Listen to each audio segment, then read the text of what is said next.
নমস্কার, আপনারা দেখছেন গ্রাউন্ড জিরো মিডিয়া।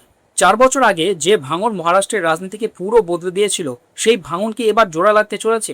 যে দুই নেতা একসময় একে অপরের বিরুদ্ধে রাজনৈতিক যুদ্ধ ঘোষণা করেছিলেন, সেই উদ্ধব ঠাকরে আর একনাথ শিন্ডে কি আবার একই ছাতার তলায় ফিরতে পারেন?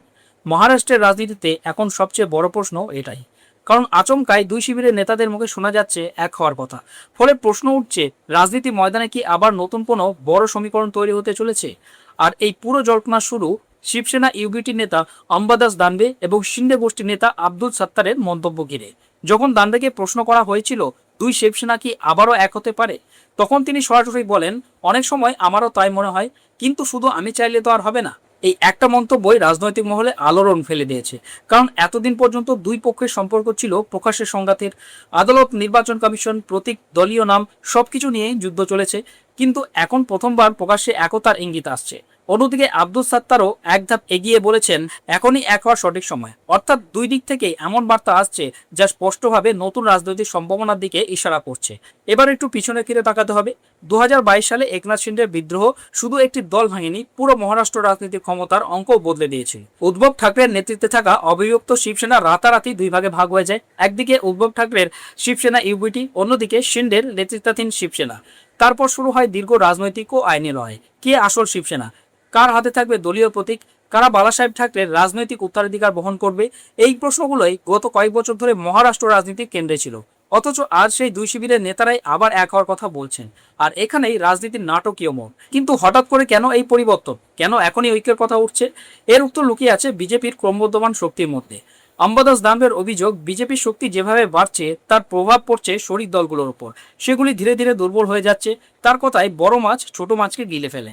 দানবের দাবি, বিজেপির শক্তি বাড়ার ফলে উদ্ধব ঠাকরে শিবসেনা, এমনকি শিন্ডের শিবসেনাও শেষ পর্যন্ত দুর্বল হতে পারে। তিনি বলেন, যারা একসময় অবিভক্ত শিবসেনা ছেড়ে বেরিয়ে গিয়েছিলেন, তারাও হয়তো এখন বুঝতে পারছেন পরিস্থিতি কোথায় গিয়ে দাঁড়িয়েছে। অর্থাৎ রাজনৈতিকভাবে কোণঠাসা হয়ে পড়ার ভয় থেকেই কি আবার পুরনো ঘরে ফেরার ভাবনা শুরু হয়েছে? এখন প্রশ্ন আরও ক্রমশ জোরালো হচ্ছে।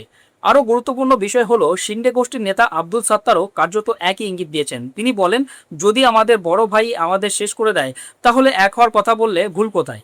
এখানে বড় ভাই শব্দটাই এখন রাজনৈতিক মহলে সবচেয়ে বেশি আলোচনা তৈরি করেছে। বর্তমানে মহারাষ্ট্রে বিজেপি সবচেয়ে শক্তিশালী দল। শুধু রাজ্যেই নয়, কেন্দ্রের ক্ষমতার অংশীদার হিসেবেও বিজেপি অনেক বড় অবস্থানে রয়েছে।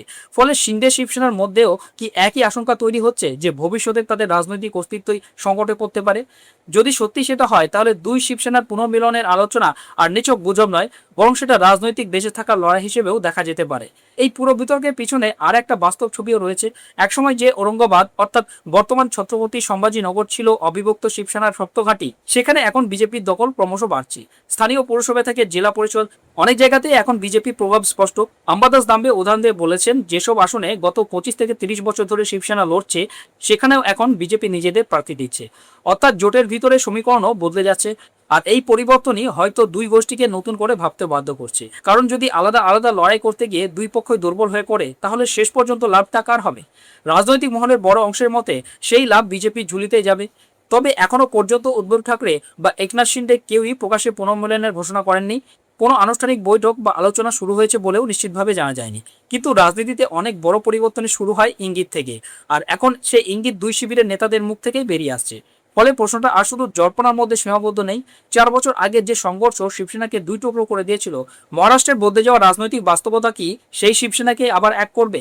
আগামী দিনে তার উত্তর মিলবে। তবে এটুকু স্পষ্ট, মহারাষ্ট্রের রাজনীতিতে নতুন করে বড় কোনো বিস্ফোরণের আভাস ইতিমধ্যেই শুরু হয়ে গেছে। এই পুরো বিষয়ে আপনার মতামত কি? কমেন্ট বক্সে অবশ্যই জানান।